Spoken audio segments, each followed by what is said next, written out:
Expired. The Honourable Craig Foss. Thank you, Mr. Speaker. Mr. Speaker, in just 1 month from today, we'll be commemorating 100 years since New Zealand and the Anzac troops came ashore at Gallipoli. And just 1 month today, it'll be the 100-year centenary. Mr. Speaker, as everyone in this House knows, the Gallipoli centenary is a hugely significant event for not only New Zealand and our good Australian mates, but of course our friends in Turkey, as we all commemorate, evaluate and have another look at the conflict in 1915. Mr. Speaker, I will be attending the Gallipoli commemorations along with our Prime Minister and many 2,000 other New Zealanders, and I actually was there about 2 months ago, and I can categorically state it is a very special personal experience and place for any New Zealander, and I'm sure Australia and New Zealand and a Turkish person as well. It is an extremely special place for who we are as a country, why we are the people we are, why we have this great relationship with our friends, the Aussies, who we can give them a hard time, but when push comes to shove, we stand side by side with them in times of conflict and when necessary.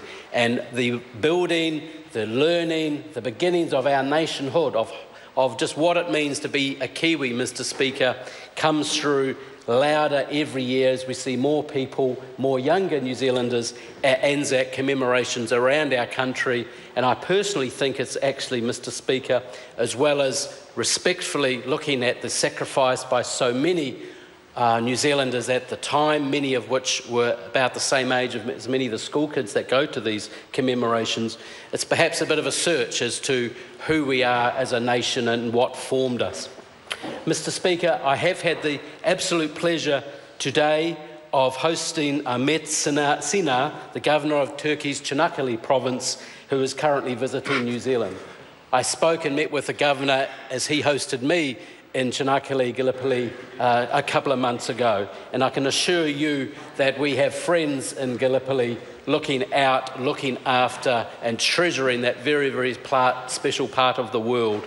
I cannot stress enough, Mr. Speaker, the cooperation, collaboration and the want for a very successful Anzac service, particularly this year, that we're enjoying the cooperation and hard work from the Turkish authorities, both central and local, and of course our Australian friends. Mr. Speaker, I also had the pleasure this morning of laying a wreath with the Governor at the Ataturk Memorial, which, if you don't know, is at the southern end of the airport on the right-hand side.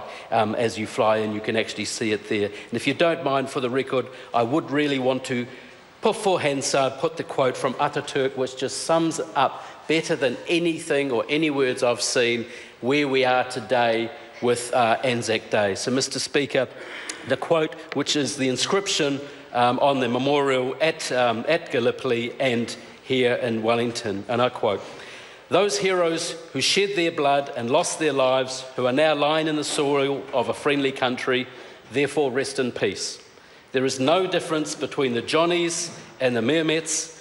To us, where they lie side by side in this country of ours.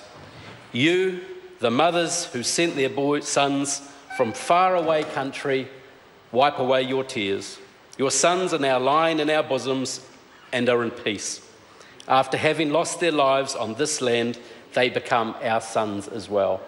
Mr. Speaker, prophetic words and also just humbling words. Every time I read them, I have a shiver down my spine, Mr. Speaker. I have been quite humbled as I've been getting more and more involved in my Veterans Affairs portfolio, given to me by the Prime Minister late last year.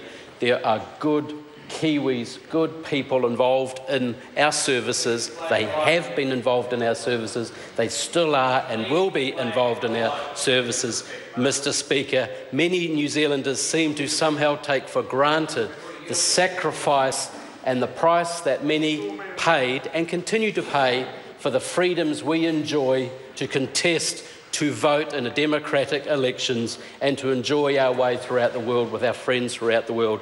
Mr. Speaker, I hope many Kiwis, particularly this year, who some perhaps haven't paid as much attention as they could as to who we are and what we are as a nation, perhaps take some time to reflect on this very, very special centenary and commemoration. Thank you, Mr. Speaker.